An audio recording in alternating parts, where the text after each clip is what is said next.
गीता में बताया गया है कि विषय अथवा वस्तु के बारे में निरंतर सोचने से व्यक्ति मानसिक रूप से उससे जुड़ाव महसूस करने लगता है। इससे उनमें इच्छा पैदा होती है और इस इच्छा की पूर्ति न होने से क्रोध की उत्पत्ति होती है। इसलिए व्यक्ति को किसी से इतना जुड़ाव नहीं रखना चाहिए जिसके कारण वह स्वयं पर काबू ही न रख पाए। श्री कृष्ण कहते हैं कि चिंता से दुख की उत्पत्ति होती है और किसी अन्य कारणों से नहीं। इसलिए जो व्यक्ति चिंता से दूर रहता है वह सुखी, शांत और सभी इच्छाओं से मुक्त रहता है। इसलिए चिंता को कभी भी अपने ऊपर हावी ना होने दें, क्योंकि इससे केवल दुख की प्राप्ति होती है।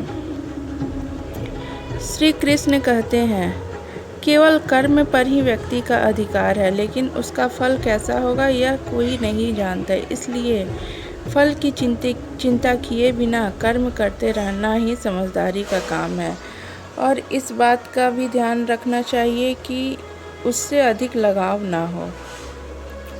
श्री कृष्ण कहते हैं कि मनुष्य को फल की इच्छा छोड़कर कर्म पर ध्यान देना चाहिए।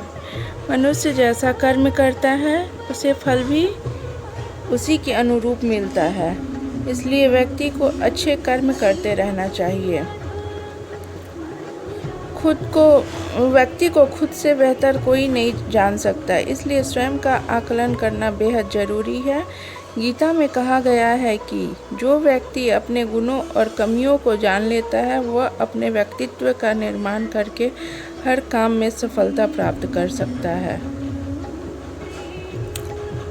जो व्यक्ति मान अथवा अपमान में एक समान व्यवहार करता है, जो मित्र और प्रतिपक्ष में रहते हुए भी समान रूप से कार्य करता है, जो किसी प्रकार के अभिमान से रहित है, उसे श्रेष्ठ अथवा गुणवान व्यक्ति माना जाता है। इसलिए किसी भी परिस्थिति में अपना व्यवहार और संयम नहीं खोना चाहिए। क्रोध में व्यक्ति नियंत्रण खो बैठता है और आवेश में आकर गलत कार्य कर देता है। यहाँ तक कि कभी कभी गुस्से में व्यक्ति खुद का अहित कर बैठता है। गीता में श्री कृष्ण ने बताया कि क्रोध को खुद पर हावी होने नहीं देना चाहिए। यदि गुस्सा आए तो स्वयं को शांत रखने का प्रयास करें।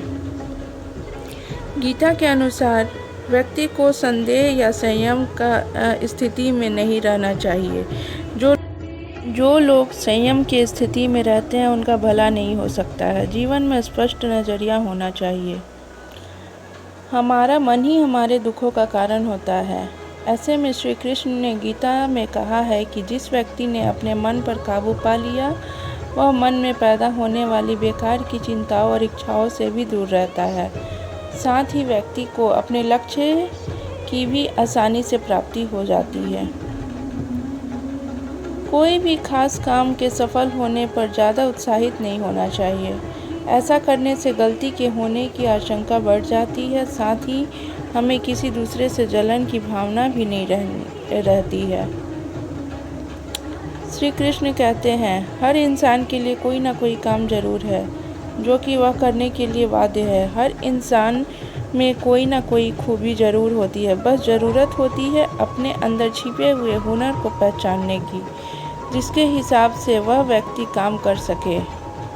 भविष्य का चिंता किए बिना जो आप काम कर रहे हैं उसे पूरी दृढ़ता से करना चाहिए।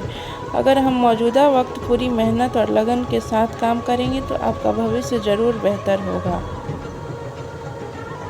व्यक्ति केवल बाहर से ही यह दिखाता है कि वह अपने इंद्रियों पर नियंत्रण कर चुका है, लेकिन अगर उसका मन से अंदर से चलयमान होता है तो वह व्यक्ति सबसे झूठा और कपटी होता है। राधे राधे।